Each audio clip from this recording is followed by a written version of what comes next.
संग करो, सत्य का संग करो, आत्मा का संग करो, ये परमात्मा का संग करो।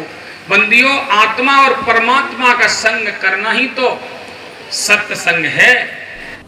दक्षिणी दिल्ली के संगम विहार में स्थित संत कबीर आश्रम में 3 दिवसीय सत्संग समारोह का आयोजन किया जा रहा है। इसी कड़ी में रविवार को सत्संग समारोह के आखिरी दिन में श्रद्धालुओं की काफी बड़ी संख्या में भीड़ देखने को मिली।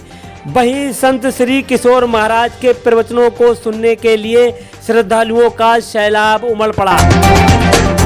सत्संग में दूर दराज से आए संत साधु भी काफी बड़ी संख्या में देखने को मिले। सत्संग समापन के बाद वहीं विशाल भंडारे का भी आयोजन किया गया।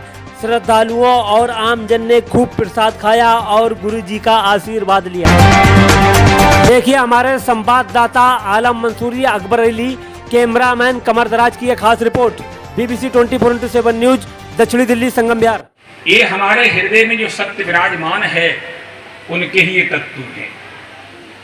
जिन तत्वों से हमारा शरीर आयुष नहीं है, जिन तत्वों से हमारा शरीर बना हुआ है वो जगत के तत्व हैं, बाहरी तत्व हैं, जो पंचभूत कहते हैं इनको। छित जल पावक गगन समीरा, पंच रचित अति अधम शरीरा। और सदगुरु कबीर साहब जी कहते 5 तत्व का पुतला मानुष धरिया नाम, एक कला के बिछड़े विकल हो सब ठाम। ये 5 तत्वों का शरीर है, परंतु हमारा अपना चेतन स्वरूप अविनाशी आत्मा राम परमात्मा है, सत्य है। उसके तत्व दया, क्षमा, सद्धीर, विचारा, 5 तत्व हंसा के सारा। ये 5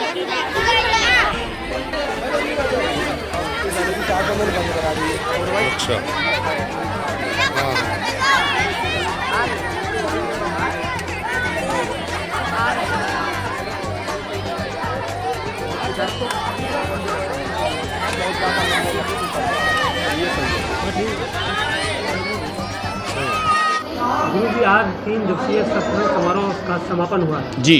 क्या कहेंगे? यही कहना है, सदगुरु श्रवण साहब जी की पुण्यतिथि के उपलक्ष्य में ये त्रयोदशी सत्संग समारोह आज बहुत प्रकार से संपूर्ण हुआ। बड़ी प्रसन्नता के साथ आप सब लोगों के सहयोग से, आप सब लोगों की मेहनत और परिश्रम के द्वारा बड़े सुंदर ढंग से आलम भाई ये बड़े अच्छे रूप से संपन्न हो गया है। तो मैं तो आपको धन्यवाद देता हूँ कि आप सबके माध्यम से ये प्रोग्राम संपूर्ण हुआ है। और हम तो आपसे सबसे यही निवेदन करता हूँ, इसी प्रकार के भव्य आयोजन हमेशा होते रहें, जिससे मानव समाज को सदुपदेश, सत्शिक्षा, मार्गदर्शन मिलता रहे। इसी में मानव समाज की भलाई है और उसी में हमारी सबकी भलाई है, ये मैं कहता हूँ। तो साल में कितनी बार कराते हैं सत्संग? जी, साल में कितनी बार कराते हैं? साल में ये तो त्रयोदशी सत्संग होता ही है इसी टाइम पर, गुरुदेव जी की पुण्यतिथि के उपलक्ष्य में।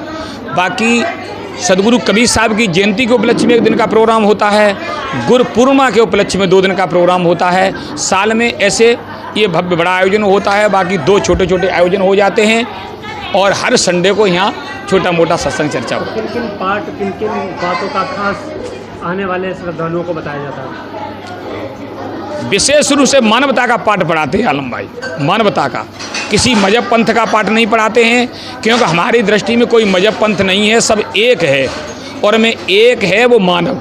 तो मैं मानव समाज का पाठ पढ़ाता हूँ, मानवता का पाठ पढ़ाता हूँ, भाईचारे का पाठ पढ़ाता हूँ, प्रेम प्यार का पाठ पढ़ाता हूँ, एकता का पाठ पढ़ाता हूँ।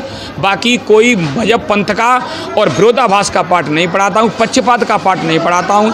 हिंदू, मुस्लिम, जैन, बौद्ध, सिख, ईसाई सब भाई भाई, इन सबको भाईचारे का पाठ पढ़ाता हूँ। प्रेम प्यार से गले मिलके, हिल मिलके एक दूसरे का सहयोग करो, एक दूसरे के सुख दुख में सहायक हो जाओ और प्रसन्नता के साथ ज़िंदगी आप व्यतीत करो, ये मैं पाठ पढ़ाता हूँ। काफ़ी बड़ी संख्या में आज सत्संग समारोह में भीड़ देखने को मिली जी। तो किन किन क्षेत्र से लोग आए हुए थे, किन किन स्टेटों से लोग आए? संत महापुरुष तो हमारे मध्य प्रदेश से, दिल्ली से, हरियाणा से, गुजरात से, सब जगह से आए हैं।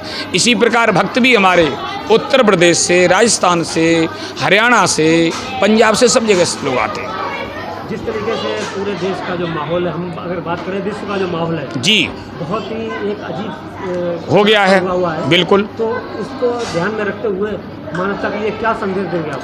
हम यही आपके चैनल के माध्यम से यही संदेश देना चाहते हैं, सब मानवता की स्थिति में आएँ, मानवता का पाठ पढ़ें। अगर जीवन में सुख शांति चाहते हो और अपने परिवार को दुख मुक्त करना चाहते हो, कलह मुक्त करना चाहते हो, गृह कलेश मुक्त करना चाहते हो, जिंदगियों को बचाना चाहते हो, तो आप इसी प्रकार के प्रेम प्यार का पाठ पढ़ें, एकता का पाठ पढ़ें, मानवता का पाठ पढ़ें, अच्छे विवेकी सदगुरु संतों का सानिध्य लें और उनके ज्ञान चर्चा का स्वासाधन करें। इसी से भला होगा वहाँ का सब।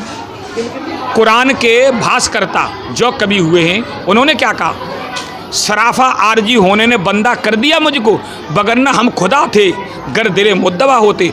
एड़ी से चोटी तक लिपटी हुई इच्छा और वासनाओं ने मुझे बंदा बना दिया। अगर इनसे हम मुक्त होते ना तो खुदा कहीं अलग थोड़ा ही था हमसे, खुदा थे। ऐसे करके और वही हिंदू सनातन धर्म के भगवान राम से लक्ष्मण प्रश्न करते हैं कि ईस जीव में भेद किम, ईश्वर में और जीव में कितना अंतर है भैया स्वामी? तब ने कहा इतना है सदैव, कितना कि बद्ध दिशा में जीव के, मोच दिशा में शिव नाम ईश्वर अल्लाह खुदा जो भी है।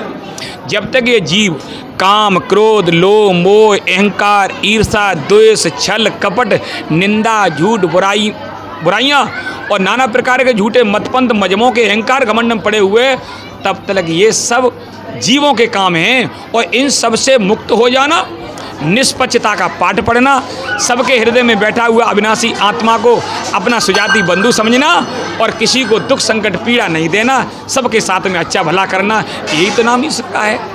ऐसे बंधनों से मुक्त हो गए, वासना क्षय हो गई, नाना प्रकार के विकार मुक्त हो जाए, उसी का नाम शिव है। भव बंधन से छूटिया मुक्त उसी का नाम। तो बद्ध दिशा में जीव का, मोच दिशा में शिव।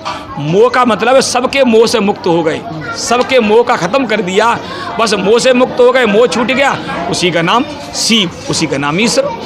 तो ये हम एक स्थिति है, हर प्राणी के अंदर अविनाशी राम जो बैठा उसमें हम स्थिति प्राप्त कर सकते हैं, साधना के द्वारा, सत्संग के द्वारा, भक्ति के द्वारा, एकता के द्वारा, मानवता के द्वारा।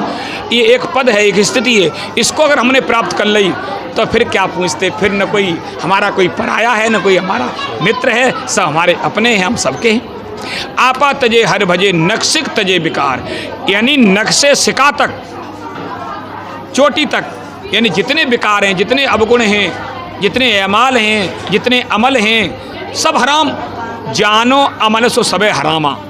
आप देखिए 7 कलमा हैं, 7 कलमा में आप देखेंगे पढ़ करके क्या दिया हुआ है। 7 कलमा में मैंने पढ़े हैं। तो कहने का तात्पर्य, अब देखिए, आप ये भी देखो, अल्लाह हुआ अकबर, मोहम्मद रसूलुल्लाह रहमानी रहम, ये क्या कह रहा सिद्धांत, यानी अल्लाह का जो रूप है या अल्लाह बड़ा रहम दिलवान है, बड़ा प्रेम दिलवान है, बड़ा रहम दिल है।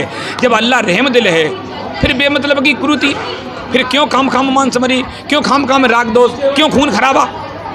अगर हम अल्लाह के प्यारे भक्त हैं तो ये अल्लाह मोहम्मद रसूलुल्लाह रहमान रहम, जब हज करने जाते हमारे कार्यकर्ता तो क्या कहते हैं कि अपने से किसी को पीड़ा न हो जाए, रहम करना।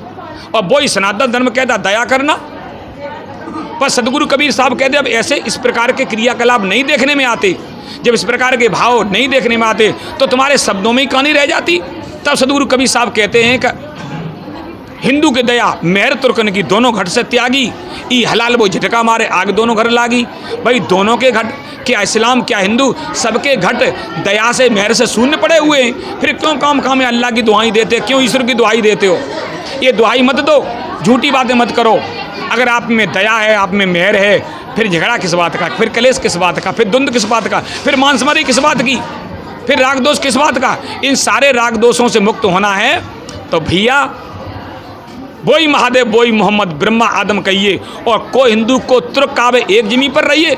मैं आपके चैनल के माध्यम से भाई यही निवेदन करूंगा कि आप भी इसी प्रकार का लोगों के बीच में ये संदेश पहुंचाएं कि सदगुरु कबीर का ये सिद्धांत है, उनका ये नारा है, उनका ज्ञान है। हे भाइयों, हे बहनों, हे इस्लाम भाइयों, हे हिंदू भाइयों, हे सिख भाइयों, हे जैन भाइयों, सबके लिए, सबके उद्धार के लिए और सबके एकता के लिए और सबके जीवन सुख शांति के लिए सदगुरु कबीर का संदेश है, उसे जीवन में धारण करो।